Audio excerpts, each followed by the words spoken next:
Hello. Well, my emotional responses have been deeply infused with my personal life. So I'm going to continue that.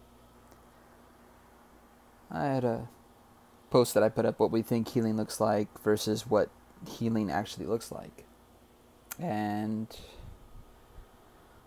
I was basically the same image of that. I thought that meditating was my form of healing. That's all I needed to do. Correct everything with that. Actions were supposed to be there too, and that's what wasn't there. And I really liked the post because it brought up actions that were pretty much avoided. Unpacking trauma, setting and enforcing boundaries, having difficult conversations, implementing healthy routines, and taking radical responsibilities for your actions. And those are things that, after only putting myself in a space where I just meditated on my own, now instead I actually have to implicitly go to others for it, go to those closest to me with that same intention. The intention on my own now is something I'm sharing. So fundamentally, being the same person in this universe, unpacking trauma with others may be an issue when it comes down to others those unable to unpack their trauma, those unable to set and enforce boundaries, those unable to have difficult conversations, those unable to take radical responsibility for actions, and those unable to implement healthy routines, just as much as I was for over 30 years. I'm not understanding to it completely, because if I'm putting the action now, it means I am creating that action with others that are closest to me. Unpacking trauma helps the trauma. Keeping it infused in myself didn't help it. Keeping it only to meditate on it didn't create a space to feel agreeable to it or feel better about it. That's what this is about, toxicity. The toxicity of trauma, the toxicity of not setting boundaries and not enforcing those same things.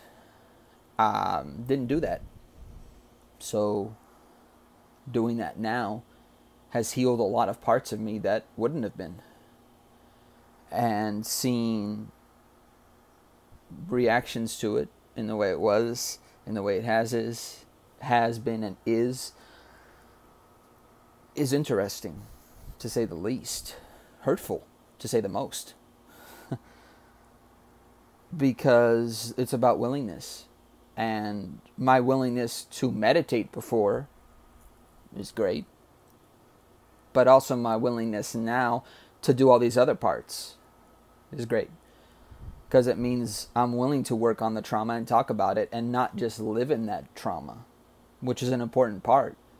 Having conversations, I've recognized that a lot of people who are having trouble with unpacking trauma, it's because a lot of people, meaning like my family, my closest family still at this point, unpacking that trauma is hard. And it's not something that should be hard, because it's something that is available. And when I'm setting and enforcing boundaries and having difficult conversations, it's not to create damage in the situation. It's not even create damage control. An important form of communication in this whole thing is about control. That the idea that what is part of setting boundaries and having difficult conversations is that it's going to be about what our actions are with those difficult conversations. So my difficult conversations with my dad, for example, my difficult conversations with my brother that occurred, those conversations are big ones. And taking radical responsibility for my own actions in the past and present, which are both important and lead to having a healthy routine now, because you can have routines that are unhealthy. And that's where I was before. It was unhealthy for my growth. It was unhealthy for what was happening to me externally and internally. Not leading myself to a better space of accepting that, hey, you know what, this is trauma here and I can't be around it. So what I posted an important question that I thought about last night too as well. If you can't ask hard questions to people who say they love you, who do you ask? Jackson and I talked about this, and I think it's funny that hard questions has hard at the beginning, when in fact they're more about, this is more about the toxicity and the fact that it doesn't make it toxic just because you talk about it, just because you're working on it, just because you're unpacking traumas that did occur. And looking at the conversations I've had with the last year, I've recognized that, one, I needed to set boundaries for people that were the closest to me, for people that I had created relationships in some way, and it was all about people using or taking advantage of the kindness. And now these hard questions are only hard questions due to the fact that a person can continually say they love you. But these hard questions should make it even easier to talk about then. That love should be expansive in its action, just like the universe is. And unpacking trauma, having difficult conversations, taking radical responsibility, setting boundaries, implementing healthy routines, only come with those conversations involved with it as well. It obviously can't be done without having those conversations. Otherwise, like that question asks, if those aren't questions that can be answered, then obviously healing doesn't occur. So when I ask my father a question, when I ask Jean-Pierre a question, when I ask Mom a question, when I give a response to things in those times before and in the present, I'm asking because the toxicity is a real thing. And it doesn't only come from one space, and it doesn't come from levels either, which Jean-Pierre talked about with me, that there's levels of toxicity. Well, the issue with that is that toxicity doesn't just stay at one level, it grows. It's like mold. And that's what I mean by what we think healing looks like and what healing actually looks like are completely different things.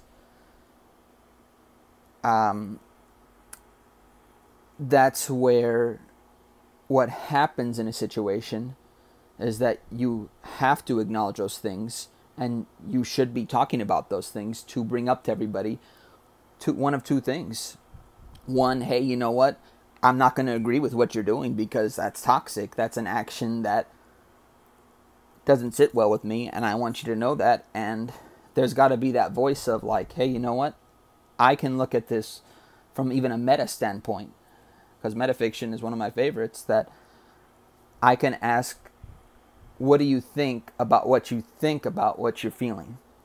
And you take yourself out of the equation and look at it from how other people will interpret that, how you yourself would interpret that looking at yourself. And that's why I think what we think healing looks like, as I did with meditating, as I personally did with looking at this and saying, oh shit, healing actually looks like this, and it's what I've been doing. And when it comes down to it, if you can't ask hard questions to people who say they love you, who do you ask? And the comments I was given was this right here, so that's beautiful right there. Also, that if they don't love you, they're not going to answer those things. Or God. Which comes down to the postmodernist interpretation of the life that, okay, being a human isn't working. Let's go back to God. And basically what the problem stems from is that meditation only being the answer is like prayer only being the answer. So obviously you need actions within the human race to have a connection to what the toxicity is and to lower that completely out of you. Because you have to continually work on something to get it to be not there.